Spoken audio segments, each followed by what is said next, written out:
Mungu nikuletee somo ambalo ni muhimu sana. Somo linasema misingi ya kudumu katika wokovu.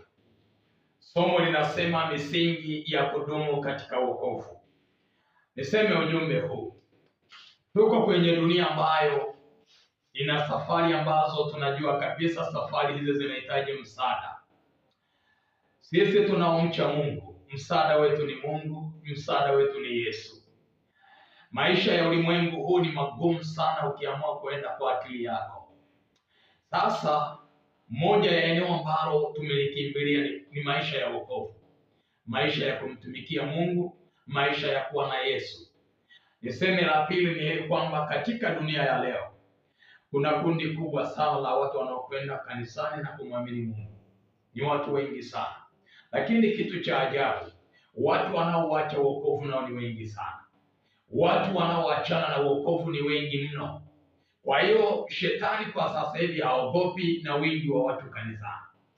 Ni wengi sana, lakini wengi unaweza ukashangaa ni watumishi wa shetani. Kanisani wanaenda, ibadani wanahudhuria, wengine ni viongozi kabisa, tena viongozi wa ngazi za juu, lakini ni watumishi wa shetani. Ipo misingi ambayo natamani tuende nayo, mtumishi wa Bwana, ambayo ninajua kabisa kwamba tukisimama nayo kwa neema ya Mungu, ninajua ipo misingi mingi, yapo mambo mengi ambayo nafikiri hili somo tu nilipolisema ukaanza kuelewa baadhi ya vitu ambavyo unajua ukivisimamia vitakusaidia kwenye wokovu. Lakini yapo mambo matatu ambayo kwa neema ya Mungu natamani nikupitishe. Lakini kabla sijakupitisha huko, nimesema mambo mawili, kwamba jambo la kwanza, tuko kwenye dunia ya vita, na hii dunia tunahitaji msaada wa Mungu kabisa. Kwa hiyo jambo la pili nikasema, ulimwengu wa leo kwa sababu ya changamoto mbalimbali za kimaisha na kwa sababu ya uhitaji wa mioyo yetu, tuna watu wengi sana wanaokwenda kanisani. Watu ambao wanaamua kwenda kanisani kwa ajili ya kumwabudu Mungu ni wengi sana. Lakini cha kusikitisha, na hiki ndicho ambacho sasa kimesababisha neema ya Mungu isimame nami kukuletea somo hili, watu wanaoacha wokovu ni wengi sana. Watu wanaoliacha neno la Bwana wanabaki kwenye Ukristo wa kawaida. Wako kwa wapagani, wako kanisani. Wako kwenye matambiko, wako kanisani. Wako kwenye release, wako kwenye chale, na kanisani wako. Tunao watu wengi sana. Sasa nini kinachosababisha watu wauache wokovu? Mambo yafuatayo ukiyasimamia, mwana wa Mungu, yatakusaidia sana. Mimi nina ushuhuda nayo, yamenisaidia. Jambo la kwanza ambalo linaweza likawa ni msaada mkubwa sana katika kudumu kwenye wokovu wako, katika kudumu kwenye kulitumikia shauri la Mungu, ni utamaduni wa kufanya ibada kila wakati na bidii ya ibada. Utamaduni wa kufanya ibada kila wakati. Bwana asifiwe sana. Neno la Mungu katika Zaburi ya 34 ule mstari wa kwanza, Biblia inasema hivi: nitamhimidi Bwana kila wakati, sifa zake zi kinywani mwangu daima. Naomba nirudie, nitamhimidi Bwana kila wakati, sifa zake zi kinywani mwangu daima. Mtumishi wa Mungu Daudi, tunayo historia yake, namna alivyookolewa na Bwana kutoka kwenye mikono ya bonde la mauti lililokuwa linaongozwa na Sauli. Mungu alimpigania kwa mengi, lakini hapa anatukumbusha jambo la ajabu sana.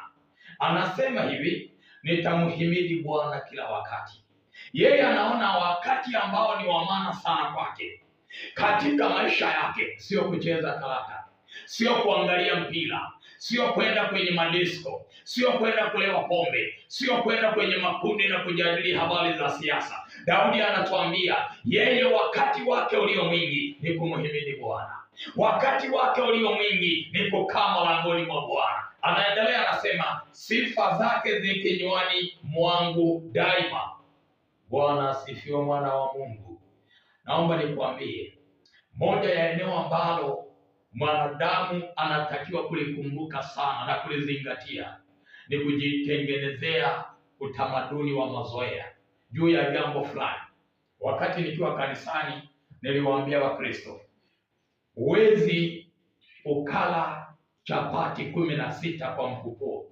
Lakini ukianza mazoezi pole pole pole pole pole pole pole pole, baadaye utakuwa na uwezo wa kula chapati nyingi zaidi hata ya hizo. Kwa sababu gani? Watu wanasema experience is a good teacher. Mazoea au uzoefu wa kufanya jambo lolote ndiye ambaye anasemekana ni mwalimu wa kweli zaidi, na wale wengine wanaamini kwamba practice makes perfect, kwamba unapofanya mazoezi sana juu ya jambo lolote, unapojiwekea utamaduni wa kufanya mazoezi, hakikisha kwenye jambo hilo unalolifanyia mazoezi, uwezekano wa kuwa na uzoefu nalo na kuwa mahiri ni mkubwa sana. Ibada nayo ni hiyo hiyo. Unapoweka utamaduni wa ibada, unaamka usiku, unamwomba Bwana, unaingia kwenye maombi ya kufunga, kila wakati unamtafakari Bwana, ninakwambia Mungu ni mwaminifu sana.